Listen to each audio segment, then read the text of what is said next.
I wanted to talk about the servers this time in this video.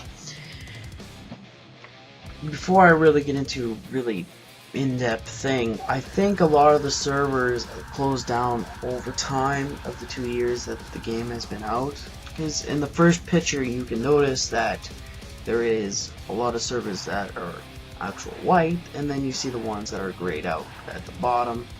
And eventually I will bring pictures that will show the rest of the servers. What I think is that they kind of did a little bad marketing when the game first came out.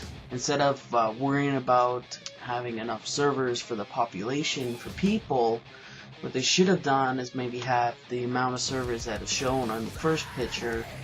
Is that the fact, see how well it's gonna go throughout the time period.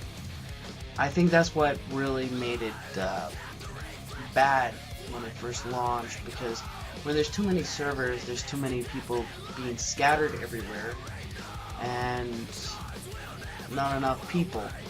If you notice that there's a red dot and a blue dot, it means that there's bonuses on each round. I think it's like, I don't know, 20, 25, maybe 100 points extra experience that you'll gain throughout the whole gameplay until the bonus is gone. There is 4 North American servers, there's 5 European right now. The most populated one on North America is Badlands. A couple weeks ago, or was it a month ago from the date of this video, you were allowed to transfer your characters that were on older servers that were there still to transfer it to Badlands. The endless trial won't allow you to go on to Badlands now. Basically, it's their main server for people that are actually paying to play. So, if you are just joining Warhammeronline, it is probably the recommend server to actually join population. Though I do hate one thing about I have never noticed a population cap since I came back. I think I heard that the older servers are actually helping the resources of the live ones. I don't know if it's true or not, but I have noticed that the population is really unbalanced sometimes, and it also really depends on the time of the day too.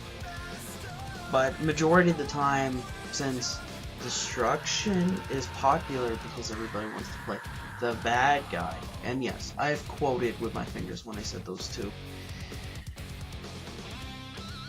We always get handed sometimes, but when you play on the Badlands server and you can actually get to the higher tier, basically tier 4, you'll notice that order does dominate the majority of the time.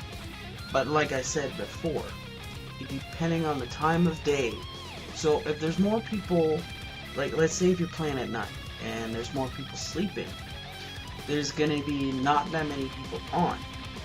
And maybe by then there's enough people from either faction that's actually, pushing the war back to the city. And there's one thing I'm gonna quickly mention about the servers. I think honestly there should be a population cap on destruction. Yes, I play Order on Badlands, and the reason why I'm mentioning this, because it doesn't matter what tier I'm in. From tier 1 to 4, there's just so many players. Sometimes it's hard to do RVR because it's zerging, basically. But I'm not going to go into whole detail because I'm going to make another video purely about RVR and PvP. I just want to mention that if Mystic Entertainment's watching this video, please put a population cap on them. I don't care. I'm so tired of running into maybe like 5, 6 of us, and there's like maybe 18 of them in the first tier, and then when you go play later on in tier 2, it's almost the same thing. That's what I mean. But anyways, I know that's a bit of a rant. I just wanted to show you what the servers are like now compared to what they were 2 years ago.